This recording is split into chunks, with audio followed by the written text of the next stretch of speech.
No, I'm alright.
Oh, see, I have those turned off. I turned them off like years ago, so I didn't understand how people got in here so quick when I don't really do Discord pings. I only do Discord pings if it's like something important. I don't feel like my streams are very interesting to watch, so I don't want people to be annoyed by constant pings, because I'm definitely in some servers where they ping for like every little thing, and I know I should be a little bit easier on myself about that, but I don't really like to ping when I'm just doing stuff like this, because it's not terribly interesting to watch. I got a good run of this last night on the stream that nobody watched. If you want to check the VOD, I got a good run. Pretty much perfect run. Oh man, these drops are terrible. I'm tempted to reset. Oh, it's already off to a bad start.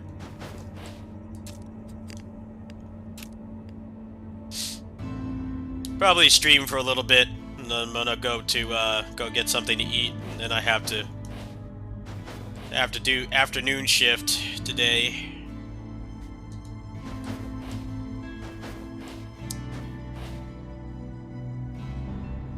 Because I'm not going out there with all those crazies doing fireworks. I gotta do all my responsibilities gotta be done in the afternoon, because they spam fireworks all night, and it makes me anxious about the cats, and makes me anxious too. I don't like this holiday at all.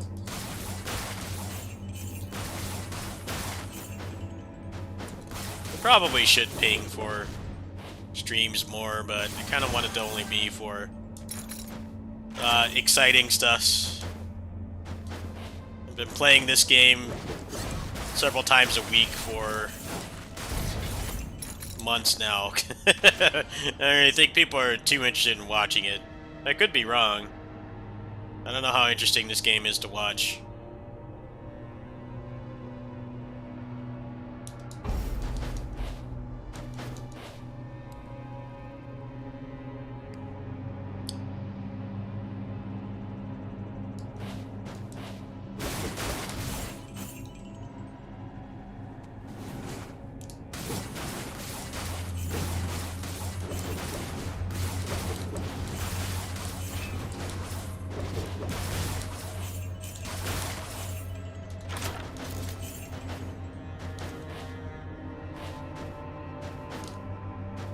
Most of the cats I take care of are a couple years old now, so they know what to do. But we also lost 2 cats just these past few months. We lost Cuckoo and Georgie. They both disappeared. Cuckoo was old, so I do think that she did pass away, but Georgie was maybe a year and a half old, and he also disappeared, so I haven't been in the best mood. And New Year's just makes me feel worse. So, sorry if I'm not super energetic today. I love my cats.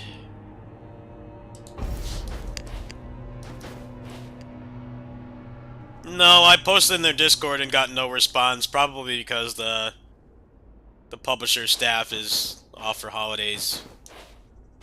I'm also waiting to hear back about the Dynasty Warriors Origins key, which is like why I'm not starting any new games right now. Because when that comes out, that's going to be like the main thing I'm going to be doing.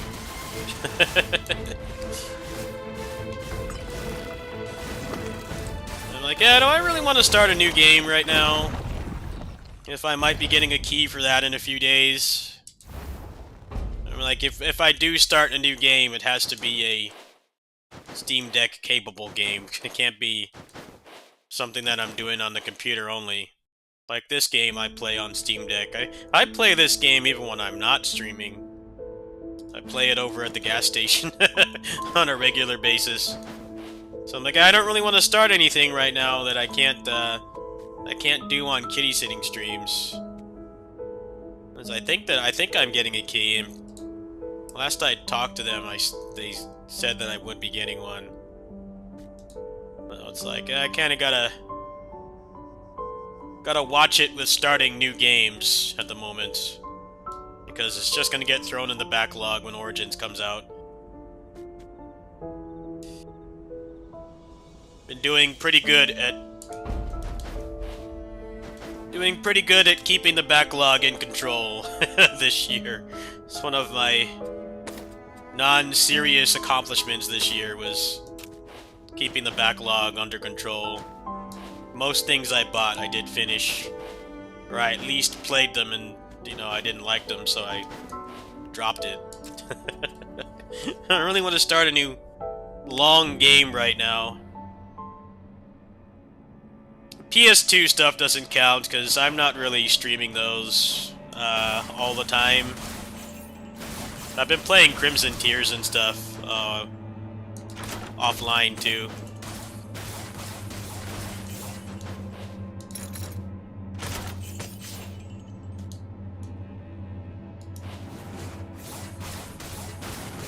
It's just nice that the Steam Deck can actually stream those games and have like no performance loss.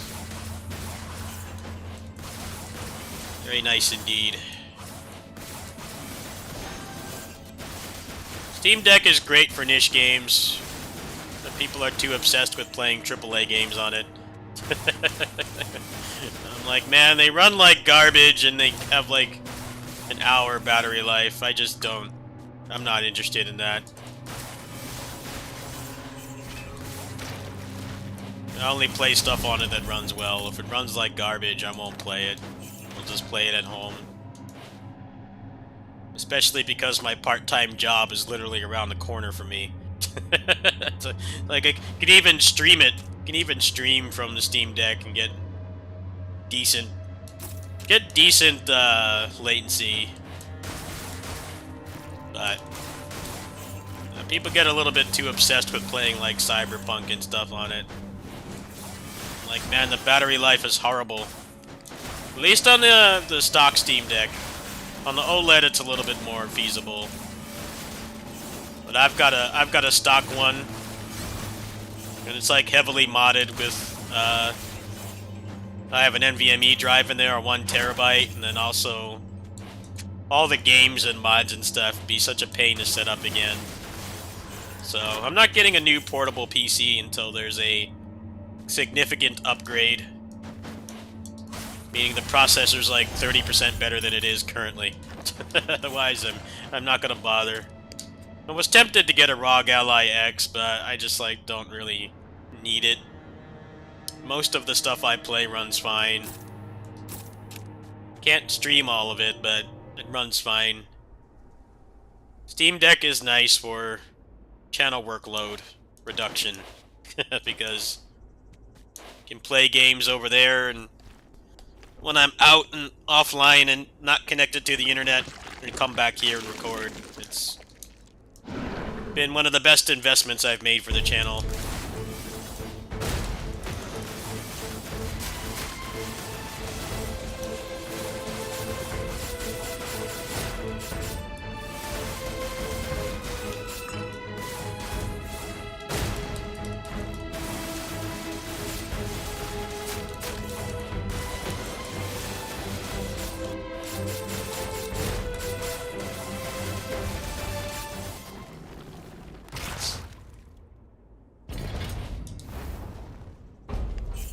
What's up, Cybernetic? I see you play a lot of the games I play. Do you like watch my recommendation videos or something? Because I have you on Steam and you seem to play a lot of the games I play. Even the smaller stuff like this. Oh, that's good to know. This year's been carried by small games for me. There haven't really been that many big games I've cared about this year. It's actually been like one of the worst years for big games, personally. There hasn't been really anything I've cared about for the most part. FF16 barely counts because PC got that game late. We didn't get that game day one. Late port. Can't really say that that was the best big game I played. It's like, not really, technically not released this year. It was released last year.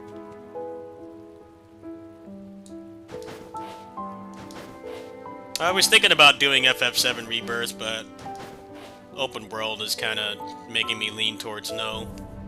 I also want to see if the port is good as well, because the port for the first remake was not great. It never even really got fixed. Shader compilation stutter was really bad. And like the Rebirth one is on the same engine. I also didn't like the remake at all, but I also didn't really grow up with FF7. It's not a nostalgia game for me. It just felt like worse Tales.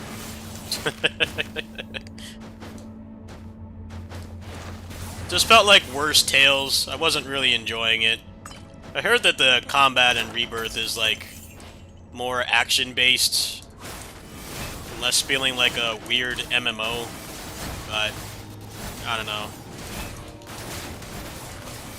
I'd be willing to give it a shot, but comes out too close to Graces, and then also I want somebody more financially fortunate to be the guinea pig for the port. Somebody with a lot more money than I have can be the guinea pig on that one.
Well, I did like East 10. That was a good game, but that game got ruined by them announcing a new version for Japan like 2 months after we got it here. That's why I put in that video. I'm like, I can't recommend this game. That really pisses me off, especially because I didn't get a review key for that game. I paid for it myself. Just got ripped off, man. Got scammed. I hate that they did that.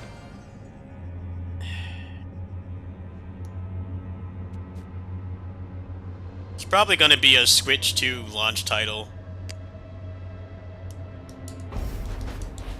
Atlas Fallen is barely open world. The world is very small.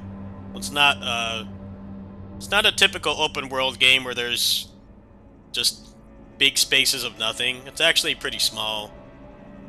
I'd barely call that game open world. It wasn't enough to feel overwhelmed. At the same time, it's not very interesting to look at because it's mostly sand. But I mean, that's kind of the theme that they went for. I don't really think that's the fault of the level designers. It's mostly sand, so if you like open world games or like exploring and stuff, I wouldn't recommend that game, but it's small. It's more like Sonic Frontiers. You know, they call Sonic Frontiers open zone. An open zone basically means that it's like it's a big area, but it's not like Grand Theft Auto big or like Skyrim big or anything like that. It's like there's size to it, but not to the point where, you know, there's just big areas of nothing. What's there? There's always stuff to do, and it's not too big, which is a good thing.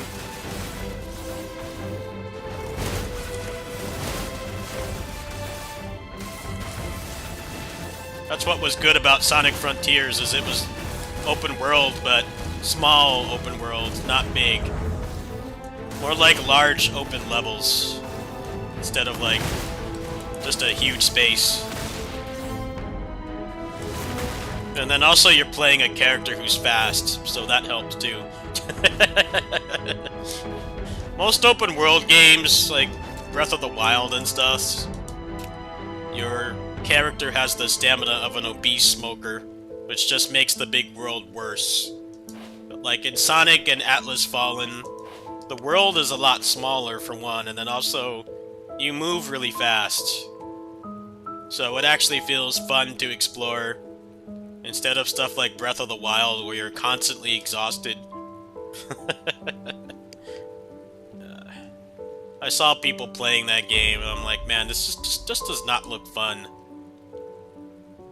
I want to run around and be exhausted. You know, I'd rather do that in real life, where there's an actual benefit for it, right? There's no benefit to being constantly exhausted in a video game. I just never understood the appeal.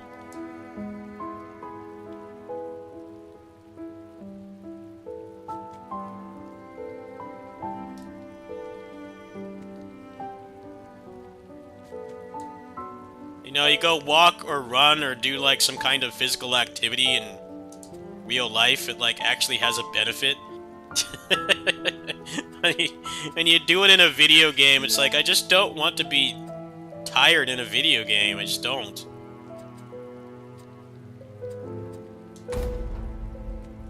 I'm not having fun. That's what Sonic Frontiers and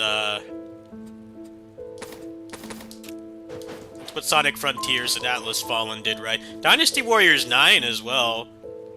That game doesn't get enough credit for actually having, you know, fast characters. The horse in that game was so quick. Yeah, the open world was not good. It was like an Ubisoft open world, but worse because it's much lower budget. But you could get around it quick. You know, when you leveled up the horse, that horse moved at like Mach speed.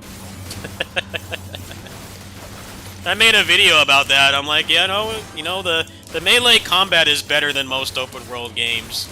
And also you can get around really quick. There was a fast travel point at like every point of interest. It's just that game didn't have the budget to really even do an open world in the first place, which was the main problem. They definitely should have gone for Sonic Frontiers style open world. Have it more like populated with actual things to do, but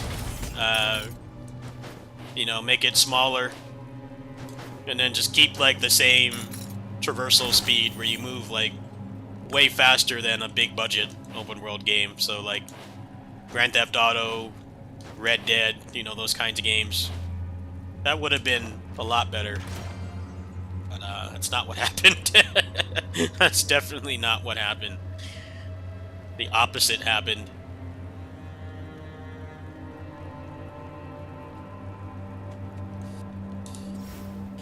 They got the opposite instead. Big, vast expanse of nothing.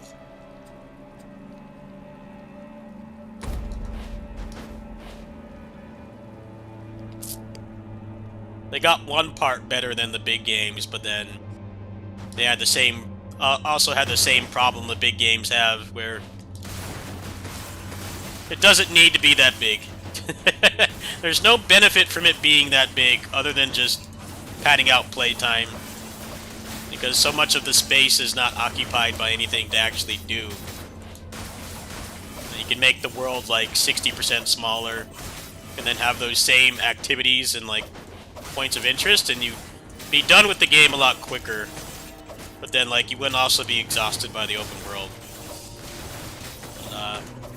That's not how open world games are made these days. Wuthering Waves, for instance, has a pretty good open world.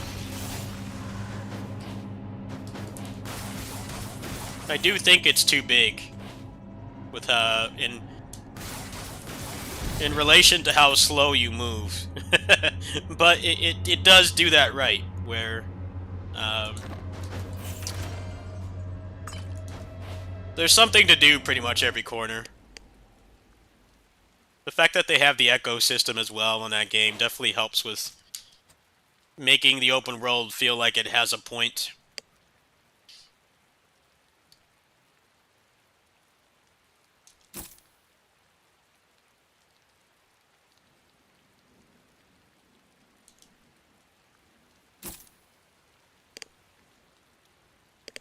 Genshin Impact combat sucks. If you want open world and combat that's not garbage, then you should play Wuthering Waves. Wuthering Waves combat is so much better. It's better in every way. It's a straight, much better combat system. Some people say it doesn't matter. I'm like, well, you know, the main way you progress in the game is by fighting stuff, so personally, if the fighting doesn't feel fun, then I won't even play the game.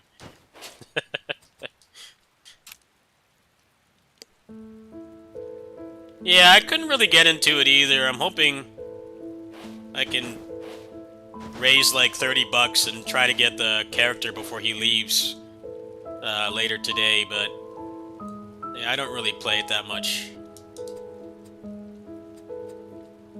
Let's see, what's a good thing to get rid of here?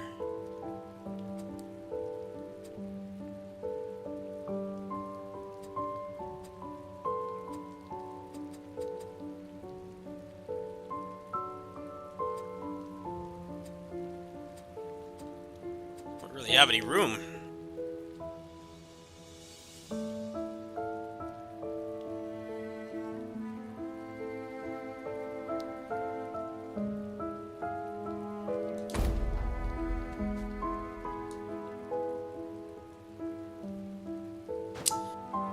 My take on Zenless Zone Zero, since I've been playing it again for a while, like a week now, is I just can't get into story for those games because it just goes on forever, or it ends abruptly. I'm not big on story in online games. I always just skip it.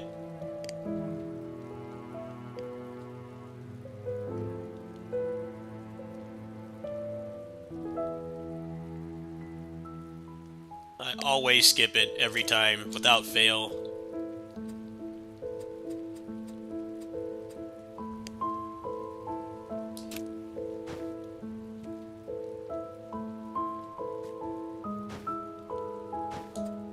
Good example of this is Dungeon Fighter Online.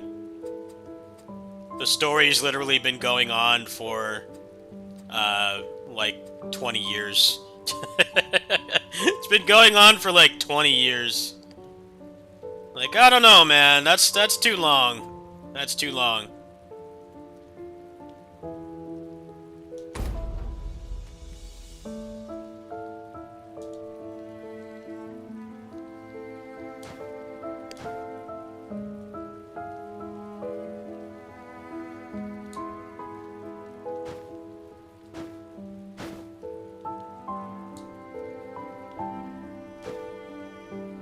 Either that or it just ends. It just ends randomly and there's no conclusion. That's like the biggest problem with caring about story in online games. It's like, those are the two outcomes. It goes on forever, you know.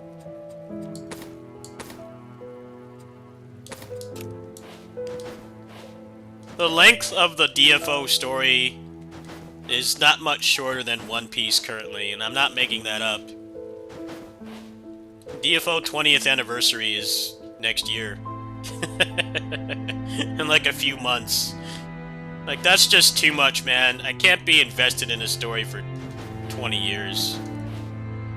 At least with One Piece, it, like, will end eventually, right?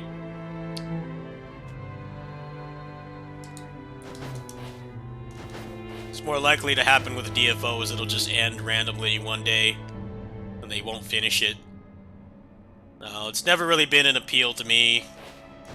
If I play a gacha game, it's strictly for gameplay. It's not for story.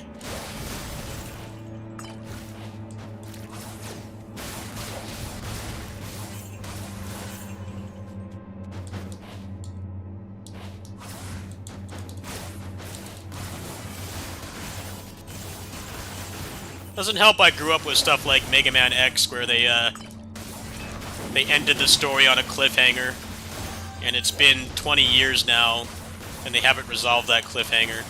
I grew up with stuff like that, so I'm kind of immune to the, oh man, there I died. I'm kind of immune to the whole getting hooked on gacha games for story. They got trained, they got battle-hardened by, Mega Man X. That cliffhanger where they're in the elevator and, Axel's control gem is broken, and it just kind of ends there, and they never did any kind of resolution. That game was in 2004. They still haven't done anything with it. Like, if I get into the game, it's gotta be gameplay first. If the story is good, then that's a bonus. Like, Tales of the Abyss, for instance, has an amazing story. The gameplay is actually worse than the story in that game. The battle system in Tales of the Abyss feels like half-finished, and it's not terribly interesting. It, like, just barely carries the game, but what carries that game is the story. Story in that game is one of the best I've seen in any RPG, but, like, the gameplay definitely takes a backseat.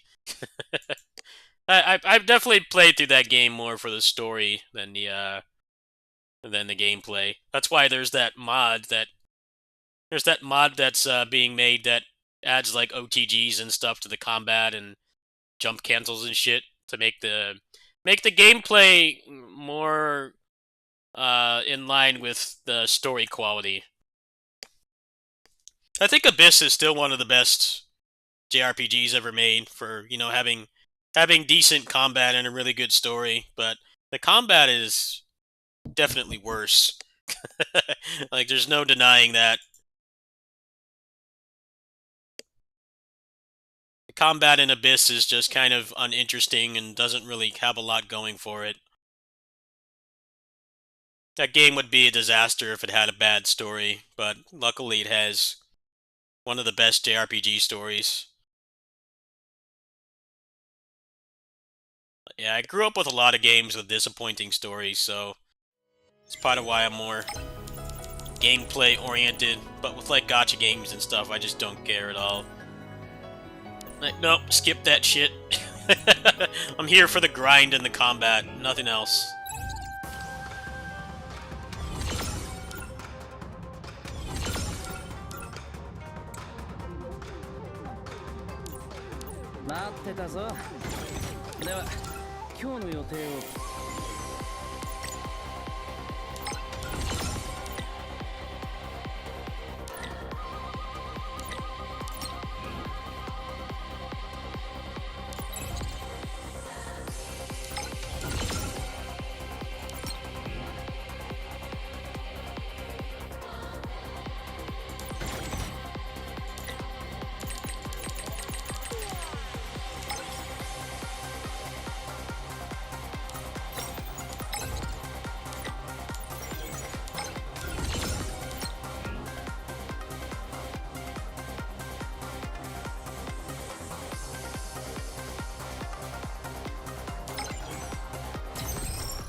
A good opposite example of this would be Tales of Xillia 2, which has a horrendous story, but amazing gameplay.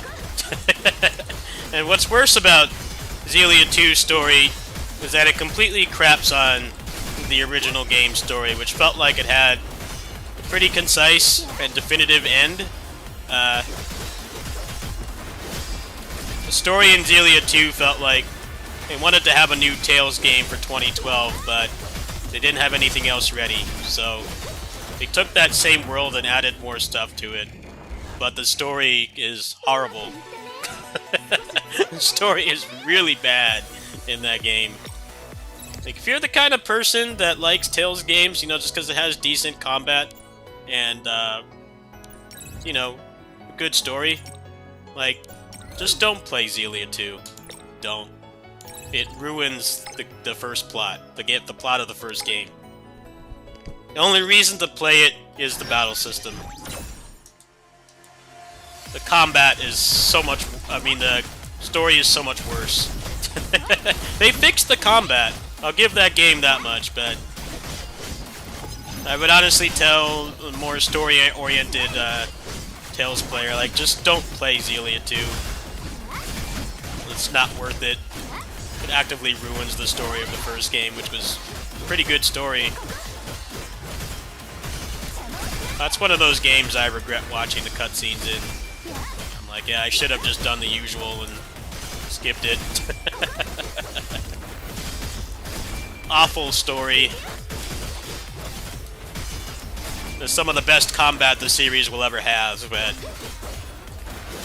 I don't know, for some people, you need a little bit more of a complete package. That's not what that game gives you. You get the deepest and most responsive Tales combat, but hot dog water story. Definitely don't have to feel bad about skipping the story in that game. Abyss, I would say yes. The Abyss story is so good.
A friend of mine actually wrote an entire article about everything wrong with the Xillia 2 story. You can probably find it on Google. It's definitely, will explain the points about why that game has a shit story better than I can. It's just... the person who wrote it is more of a story-oriented gamer, so the game felt worthless for them. Which sucks. Gameplay in that game is some of the best in the series, but you gotta go into it like, hey, this is gonna ruin... It's going to ruin the story of the first game in every way. So you gotta only be in it for the battle system.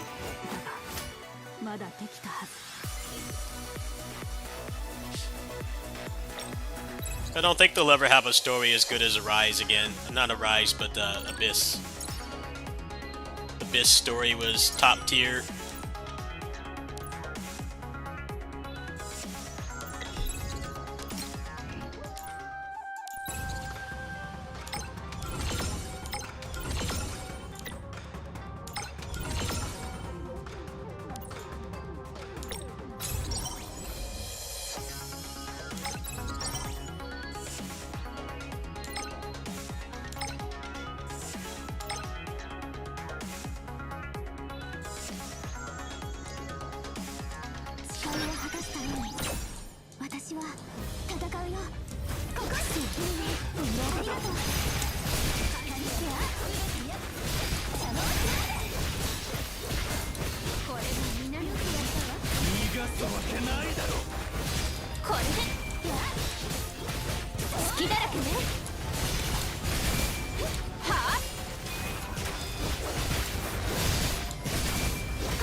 I barely remember Eternia's story. I barely remember it.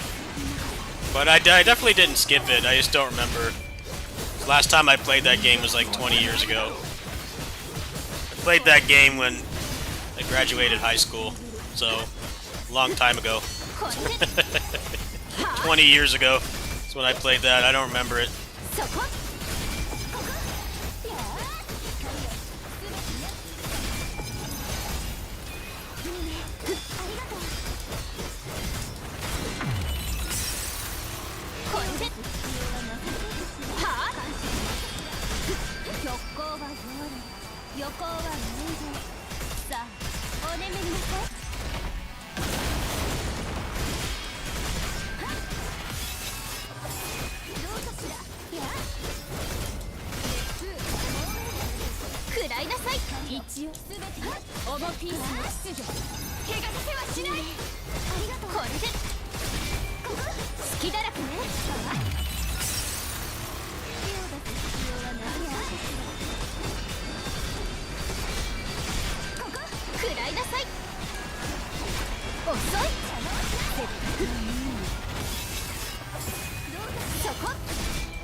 No, Abyss is the undisputed champion of Tales story.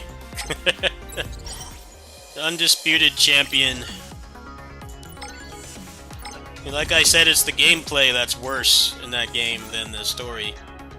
But now that we have Abyss revamped, that's less of a problem. They're not done with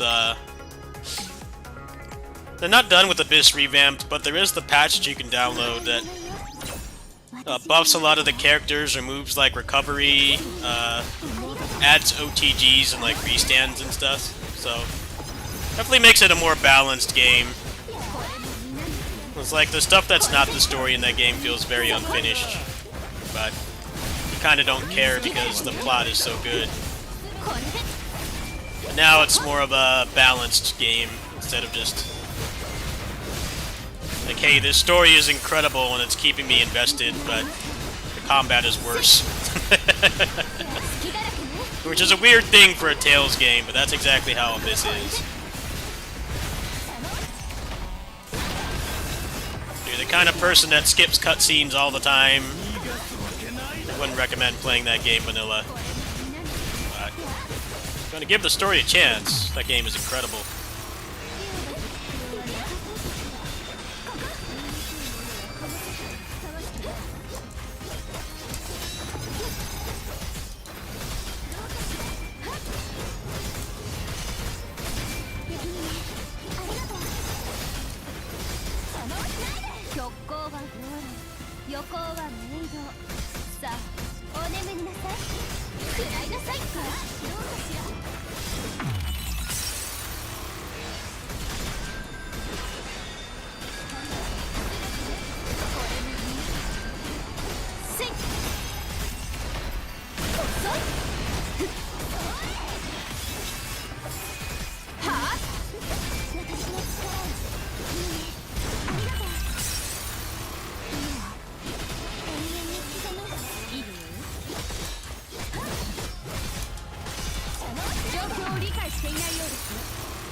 Well, Abyss was like actually unfinished because it got rushed for the anniversary.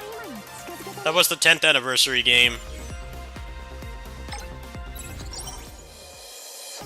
So when you play it, it feels like the script and stuff was finished, but like actually getting the game to function and be finished in time for the anniversary was the hard part. It's a really weird game in that regard.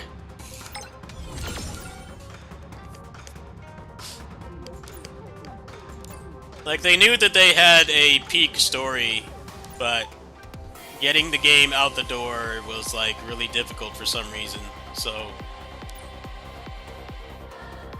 The world map is really laggy, the combat is very basic, it doesn't feel like it has much outside of FOF to keep it interesting. Especially because it's a long game, too. There's a lot of backtracking in that game. The padding also is not great in that game, but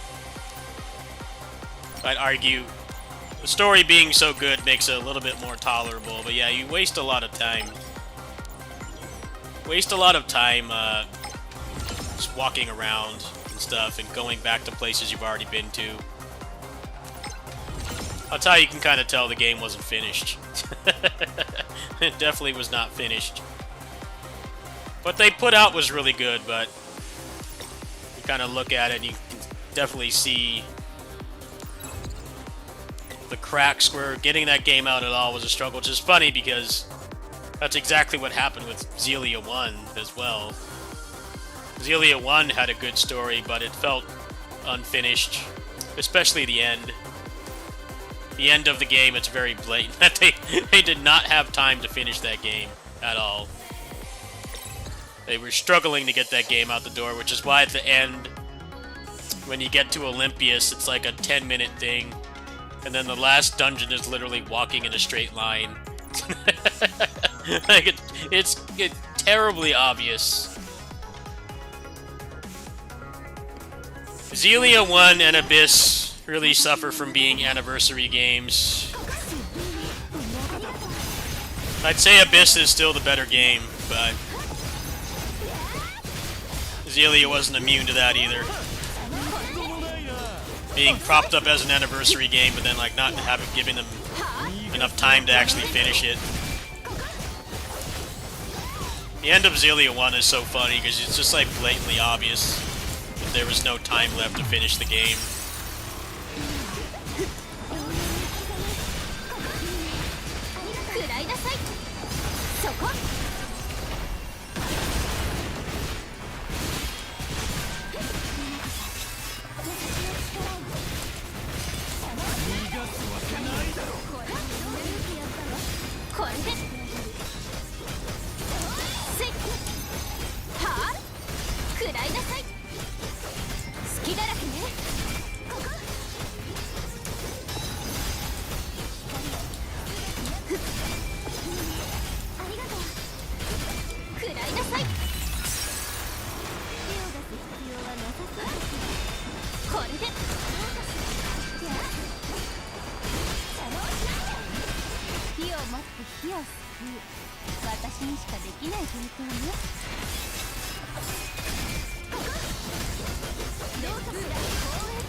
I don't even remember Radiant Mythology 1 story.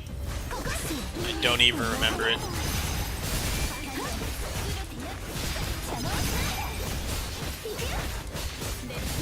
That game was really rough, though. I don't know why it took them 3 games to make the dungeons like actual Tales dungeons. It's like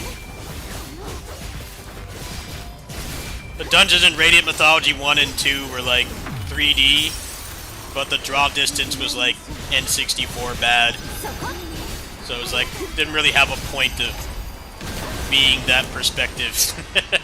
But the third one, they're like, yeah, let's just make it like an actual Tales dungeon so we can hide the low draw distance. The game definitely felt like an N64 game in some ways. The draw distance was abysmal, so couldn't see anything. A lot of fog everywhere.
Let's see, do I want to continue or do I want to go eat something? A little bit of a conflict right now. Let's see here. What else is there to even do today on this stream? I'll be doing another stream tonight. I might actually stream at my neighbor's house. I might go hang out with the cats a little bit and chill. Because I'm not going to be able to go anywhere tonight because people around here, loud music and fireworks constantly. I do not want to be outside as soon as the sun goes down. What else is there for me to do today that I can just set up and play? If I can play it on Steam Deck, kind of don't want to do it right now because I might be over there in a few hours. Hang out with the cats for a bit.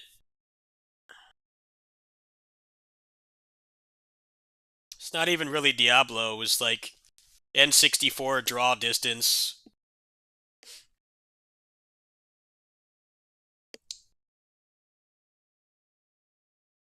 fifth generation of video games was the worst.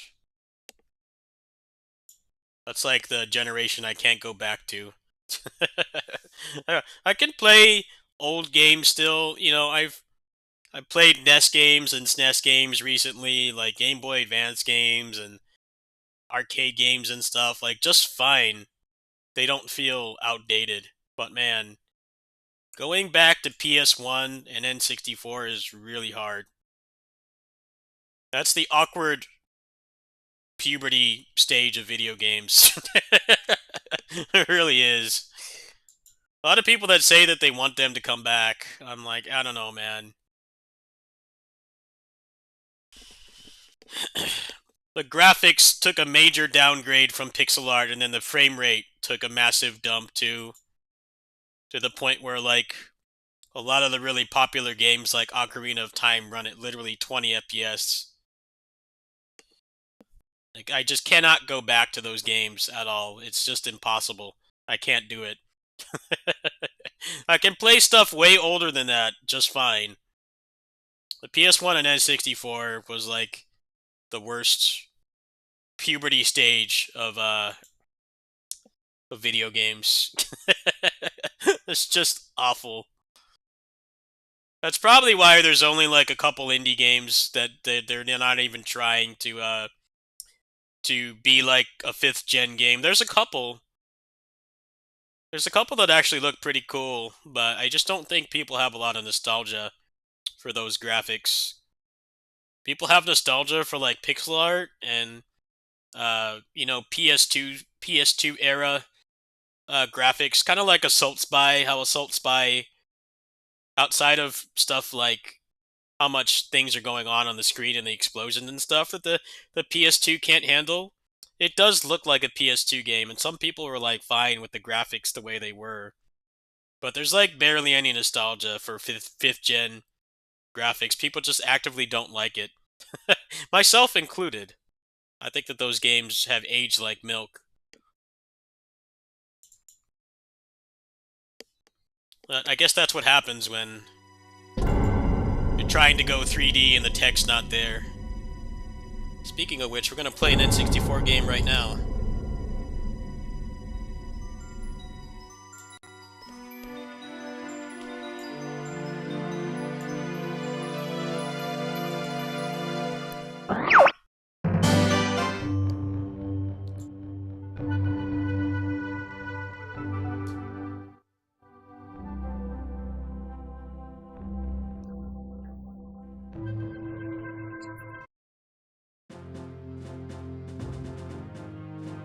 Go on.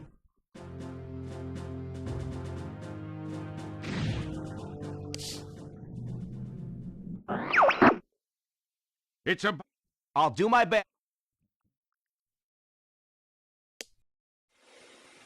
Now, this is a game that aged really well.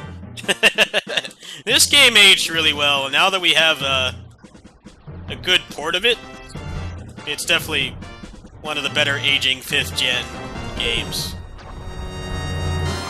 Slippy, get back here! Slippy, get back! Bogey on your tail! Slippy, watch out! Bogey on your tail! Whoa!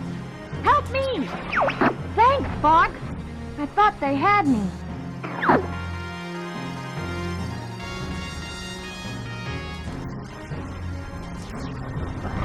We're entering Corneria City now. This is horrible. This is horrible.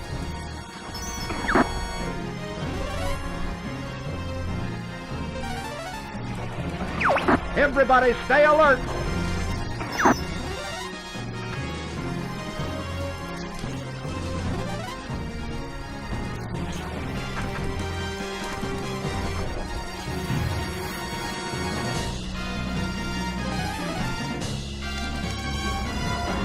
You've got an enemy on your tail! Use the brake!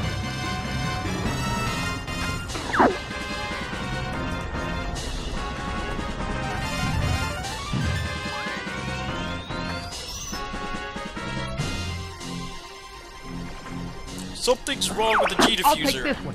Get the one behind me. Something's wrong with the G diffuser. I guess I should be thankful.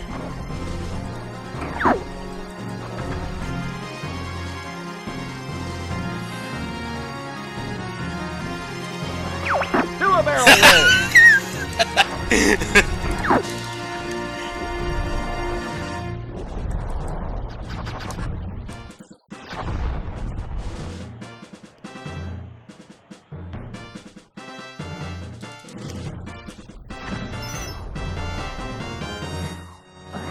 Pretty smooth flying, Fox.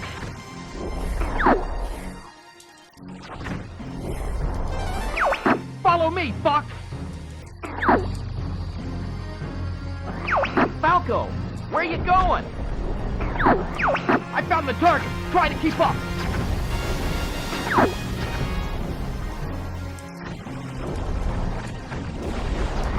Time for a little payback. Back off, Fox.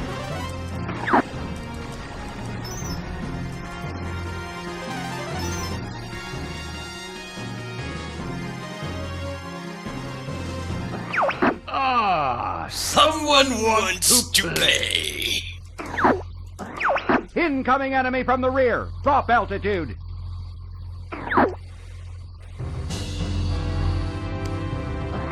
Enemy shield analyzed.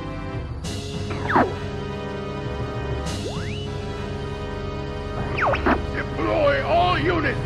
Charge! I've got a present for you! That's it, Fox! Aim for the open spot.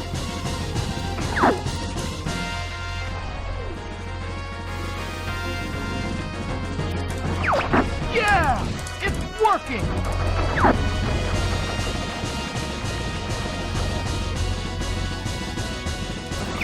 Go! Who are you guys? There, Star Fox.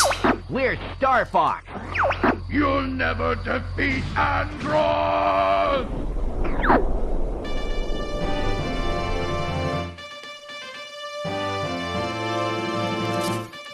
I guess with N64 We're games, heading they're just out. not going to do, All aircraft report. like, patches. They're going to You did it! decompile them. I was worried for a moment. I hope they do Mischief Makers Becoming next. more like your father.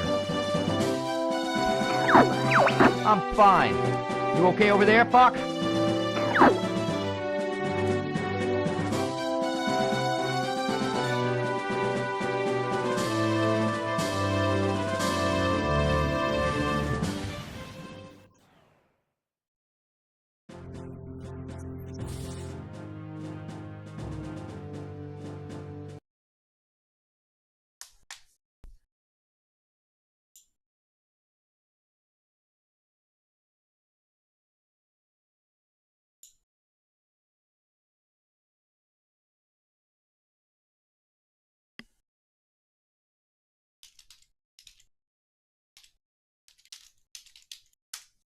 Oh, well, fighting games for the most part looked fine. Because they only had to render two models on screen. It was everything else that ran and looked like trash compared to pixel art. Which is one of the reasons why I never really liked Final Fantasy VII. Because I played Chrono Trigger, like, a year and a half before that game came out. And that game has definitely aged a lot better. I don't think anybody can deny that, at least from like the graphics visual standpoint. Pixel art always ages better than 3D graphics. So I felt like FF7 graphically was a major downgrade, which is why I couldn't get into that game. Pixel art games in that gen were few and far between. So no, that's it's a PC port. Let me go ahead and put it in chat. I'll put it in the Discord. Here. This is testing it because I'll probably play it on Steam Deck in a few hours. It's right there. You can change the controls. The frame rate goes as high as you want. So I had it running at 180 FPS, for instance. It works on Steam Deck, but you have to you have to do some special stuff, which I'm actually about to test right now because I'm gonna turn off the stream and go get some food. But yeah, it just got decompiled a couple like last week, so go check it out.